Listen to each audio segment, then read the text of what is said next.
Ever felt like something from your past is holding you back? Well, that's probably because as humans, we're incredibly vulnerable when we're young. We can get seriously hurt by those around us, and it's often because we didn't get enough love and care. Let's call it a shortfall of love. Imagine this.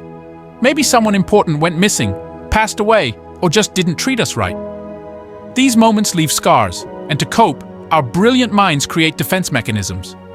These mechanisms protect us from getting hurt again. For example, if a parent was absent, we might become unable to feel sad when people leave. If a caregiver was an alcoholic, we might become fiercely independent. Here's the kicker. While these defense mechanisms helped us survive tough times, they come at a cost.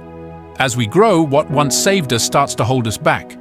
Those old defenses can turn into behaviors that limit our potential and make our lives harder. Take this example. To deal with an absent parent, you might have developed a defense mechanism of not feeling sad when people leave. The cost? Your relationships might end up being shallow and brittle. Or, to cope with an alcoholic caregiver, you might become very independent. But this can lead to a deep sense of loneliness because you can't rely on anyone.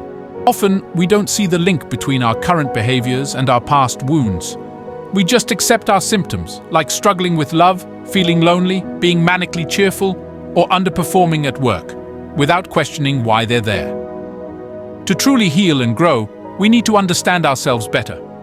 Our happiness hinges on becoming more self-aware. So, let's break this down into a 7-stage process of self-understanding.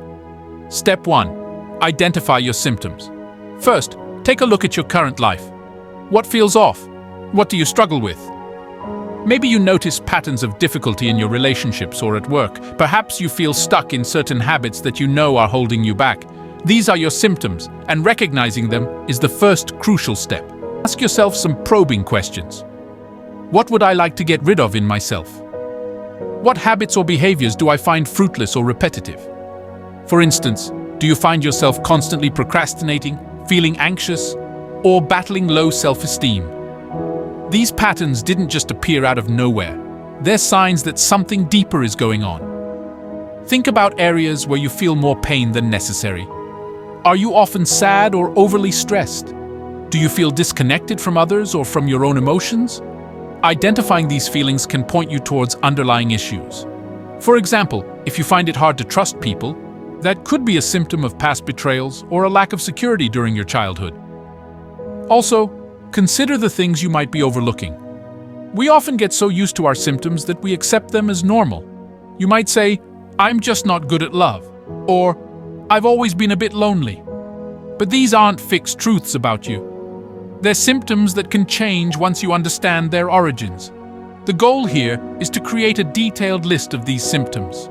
This process might be uncomfortable, but it's essential. Be honest with yourself and don't shy away from what you find. Remember, identifying these symptoms is the first step toward healing. By recognizing them, you're already beginning to dismantle their power over you. Step 2. Spot your defense mechanisms.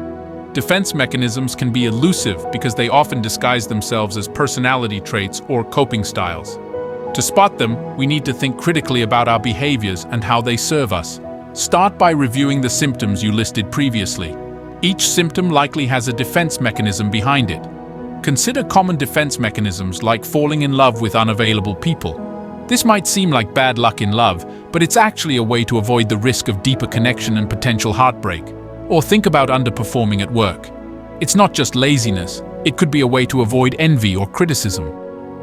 Reflect on your own life. Do you find yourself ensuring relationships always fail? Maybe you're afraid of loss and heartache, so you sabotage connections before they get too deep. Are you extremely independent?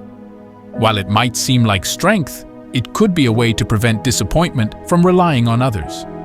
Other defense mechanisms include addiction to work, exercise, or substances. These are ways to numb emotional pain or avoid dealing with difficult feelings. Feeling constantly anxious or hypervigilant can be a defense. Step 3. Understand the logic behind them. They're not just problematic behaviors, they had a purpose. For instance, falling in love with unavailable people might have protected you from rejection, or being very independent might have shielded you from disappointment. Recognizing this logic helps us appreciate these mechanisms rather than viewing them negatively. This understanding is key to overcoming them. Stay tuned as we dig deeper into why these defenses were necessary and how they've shaped us. Step 4. Reconstruct why they were necessary. Let's reconstruct why our defense mechanisms were necessary. Think back to your past. What wounds did you sustain that required these defenses? Maybe a parent was absent, or a sibling was jealous. Understanding these roots helps us see why we developed certain behaviors. It's like being an archaeologist, piecing together your history. This insight allows us to understand and ultimately release these